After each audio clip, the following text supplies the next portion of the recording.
Hey guys, welcome back. On to the last chapter of government. So we've made it all the way through, and we've gone over the legislative branch, and we've gone over the judicial branch, and now it's time to go over the executive branch and talk about some of the presidential duties and what their responsibilities are, what have been their responsibilities through the past, according to the Constitution. So let's get into it. The first slide has to do with the duties of the president. All right.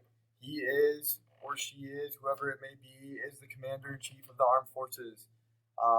They have the authority. They also have the authority to appoint, with Senate's consent, heads of executive departments, federal court judges. There's over 500 federal court judges, so when one's time's up or they've moved on, they have to replace them, and then every federal court judge, so even the one in your year, is appointed by the president, approved by the Senate, and also other top governmental officials as well. And we have seen that throughout the duty of the presidency, started by George Washington. The duty to ensure that all the laws of the United States are faithfully executed and the lawmaking power is executed as well. Sorry I put that bullet point there, but because it's a continuation on the sentence, but it is on there. So they do have their duties. They have very important ones, is appointing, having good cabinets. People supporting them are very important as well. The president's term and salary, as goes by the Constitution. Originally, in the beginning, the Constitution did not specify how many years a president could serve until FDR served 4 consecutive terms. Died a couple months into his 4th term, and that was during World War II and the Great Depression. This was passed in 1951. We got very anxious after those terms that the president was gaining too much power, so they limited his term limits to 2 terms. The Constitutional Convention determined that presidents should receive compensation, but left it up to Congress to decide the amount of the compensation or salary. Money is, in general, not the reason that people will seek the presidency. Okay, usually it's good faith in the nation. In a lot of instances, doing something for more than themselves. Okay, so doing something for the country.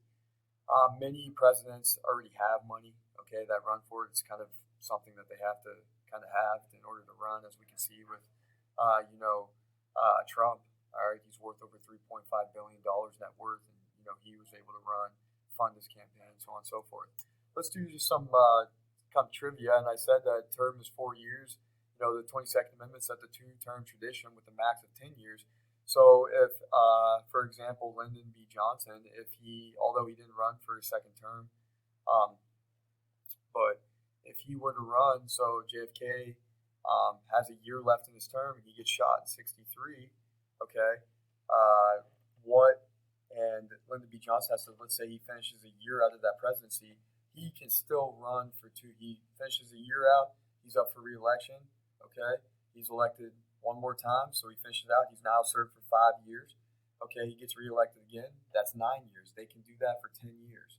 Okay, so the max years that they can serve in the presidency is 10 years. All right. Normally, if no presidents forego their duty or, are not assassinated or can't serve by being unwell or unfit to serve, then they will in general serve for 2 4-year terms, and that totals 8 years. The shortest term as president was our 9th president, William Henry Harrison. He was inaugurated on a bitterly cold day and gave the longest inauguration speech in history. I don't know why that matters. I just thought it was fun to put on there. But he caught pneumonia and died 1 month into his term, unfortunately, so he only served a month into the presidency. 2 non-consecutive terms was only by 1 president, Grover Cleveland. He's the only president to serve 2 non-consecutive terms in the office. He was served as the 22nd and 24th president. He's the only president to be married in the White House in 1886. Salary. The president is given a salary of $400,000 per year. They have an expense allowance of $50,000 a year. $100,000 non-taxable travel allowance that they can use, and a $19,000 allowance for entertainment. And they also retire on $207,800 a year for the rest of their life. So it's not bad for an 8-year job if you get elected twice, or a 4-year job. You're taken care of for the rest of your life. Many of them have a lot of perks after their presidency. They go and do speeches. They, go to a lot of different things. People pay them to come and do things for them, whether it be at banquets or supporting people. The perks that you're given when you're the president, you get the Air Force One, you get your own plane, you get your own helicopter, limousines. You live in the White House and you use Camp David as a resort. Free medical, dental, and eye care comes along with the presidency. As far as the White House is concerned, when it was burned to the ground in the War of 1812, they rebuilt it. 3 elevators exist in the White House. There's 5 major floors, 2 basements, 7 staircases, 12 chimneys, 32 bathrooms, 132 total rooms, 160 windows, and 412 doors. Just kind of throwing that out there. It's kind of a big place. Okay. Presidential qualifications. In Article 2, Section 1 defines the formal requirements for the presidency. You guys should know this already, but just reviewing it real quick. A natural-born citizen of the United States, you must be at least 35 years old, so remember this when you're doing your assignment here at the end. A resident of the United States for at least 14 years, and the same requirements apply to the Vice President as well. Experience in government is an unwritten but important qualification. We'll talk a little bit about this in a little bit. And running for presidency demands a large amounts of monies from supporters and from one's own finance. So in general, it's going to be very hard to win the presidency if you do not have a lot of money. The Bipartisan Campaign Reform Act of 2002 attempted to reform campaign fundraising by limiting the amount of money candidates can receive from individual donors. All right, so that there is a limit on how much they can receive from individual donors. But just to look at the top 25 presidents of the United States by net worth, and you can kind of go around here and see, obviously George Washington didn't have $580 million at that time. But if it was computed into the day, that's how much money he would have. 234 million, once again, computed into the day. Theodore, Andrew Jackson, the Roosevelts came from very wealthy families. Bill Clinton, Franklin Roosevelt as well, John Tyler, Bush. All of them have a lot of money, but nobody has more money than our current president today, Donald Trump, who is worth $3.5 billion. And you can see there, Obama didn't have a ton of money, $9 million, compared to kind of other presidents, but all of them had a lot of money, were able to run. In general, a lot of times extremely liberal or extremely conservative candidates have little chance of being elected. People look for somebody that's in the middle. I think in the past couple of years here, we've had more liberal or more conservative presidents running, which is in general, I think part of the reason why the House struggles to get along or the Senate struggles to get along, and why people struggle to get along right now when it comes to politics, which is unfortunate. We should all be coming together, like George Washington said.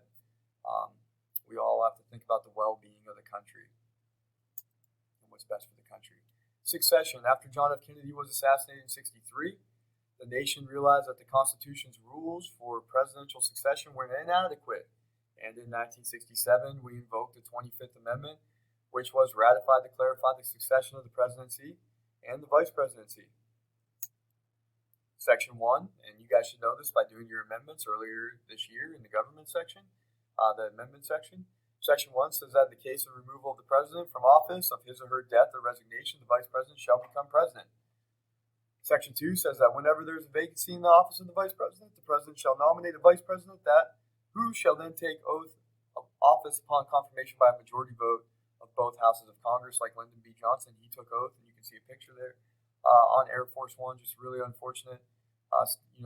Bye, Jackie. Just such a terrible, unfortunate day in the United States of America. And many people, like my father, and can remember that day. Just like I remember 9/11, I remember where I was at, who was around me. That was one of the unfortunate times in the United States of America. He can remember when Reagan was shot. Okay, so a lot of these different things and these successions is important for us. We have to have a leader of this country. It's the most important thing in the United States of America. Continuing, so it goes president, vice president. We've talked about this. For you cyber kids, it goes president, vice president, then it goes the Speaker of the House. All right. The 25th Amendment says when the president is disabled, the vice president becomes president. If they're disabled and they can't fulfill their duties, then the Speaker of the House will. It's the leader of the House, usually the senior most representative from the House, from the majority party. During Trump's presidency, the House switched, 1/3 of the House and the majority switched from Republican to Democrat. That's why I show during the beginning of Trump's presidency, for about the first year, we had Paul Ryan as our speaker. When it shifted to the Democrats, they went into a caucus, which is a closed rule session. and which you should have known from last chapter. And Nancy Pelosi became the current Speaker of the House. So that's how it switches, and it's very important when it comes to that. And we can see here the 25th Amendment establishes the order to the presidency. We have the president, the vice president, the speaker, the president pro tempore, which is the senior member of the majority party, and the Senate, and then it goes to the Secretary of the State, okay, and then so on. The vice president's role, in general, the vice president never had a large role until after later on, until the 12th Amendment, the Electoral College was switched. The vice president used to have to sit in the Senate and literally just sit there unless there was a tie, and then they switched it to them running the parties, okay, being able to run together. And you can see a very cool picture that kind of one of the things that define Barack Obama's presidency. You see Biden sitting there to Obama's right, was when they got Osama bin Laden, and the Navy SEAL Team 6 was able to go in there, and you see the Secretary of State Clinton there as well, and they went in there and they killed Osama bin Laden, which was a great moment for the United States of America. Before the Eisenhower administration, the vice presidency was almost purely ceremonial office, didn't do much. Now the vice president has a lot of roles. They said it's the leader of the National Security Council. We saw Mike Pence. He headed the coronavirus task force. So they will act as the ambassador to the president to foreign nations to make deals and different things and for treaties. The vice president today now often participates in policy meetings, special assignments, and there's a member, like I said, of the National Security Council. So very important role there.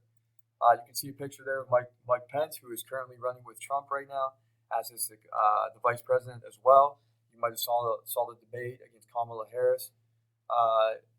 He is the running mate with Trump, and you can see now that actually Pence, it gives him that pedestal to maybe run for the presidency down the road, like Biden is right now. He's currently running for president. He was Barack Obama's vice president. The Constitution gives the vice president two major duties. They preside over the Senate, which you should know from last chapter, and votes in the body in case of tie. And then under the 25th, he helps decide whether the president is disabled and acts as if the president should that happen. So it's a very important thing. So what I want you guys to do here for today, and to get a quick grade, I want you to write a 2 to 3 paragraph write-up on if you were in charge and you could literally vote or have your perfect candidate for president. What kind of qualifications would they have, and what would they be, and how would they be like? So what would the ideal president consist of, and why for you specifically? So how old would they be? They have to be over 35. Would they be older? Would they be younger? How much experience would they have? Would they have military experience? Would they have political experience? Every president in the history of the United States, except for Donald Trump, has had military and political experience. Trump's the first one that had none of that. Okay? Where would they come from? Where would they live? Would they be married? Would they not be married? Would they have children? Would they have military, political? Would they be a good speaker? Would they be someone who sets a good example by their actions? Would they be traveled? Would they live in certain regions? Would they have other languages? What would their work experience be? Would they be blue collar? Would they have worked in jobs like maybe we in general normal people work in? Like when they were kids, what were they like in school? Okay, where did they work? Were they landscapers? Were they masonaries? Were they business owners? Were they what did they do, or what family did they come from? So just hit on every one of these topics real quick and tell me what your perfect president would be. And when you're done with that, turn that in for a 15-point grade and submit that. I'm just kind of interested to see what would your perfect president be. Go through this PowerPoint in section 1. We'll have section 2 tomorrow, and we're almost through this today. All right, guys, have a great day. Good job today. Remember, this is the last section of government, and it's the executive branch section. Have a nice day.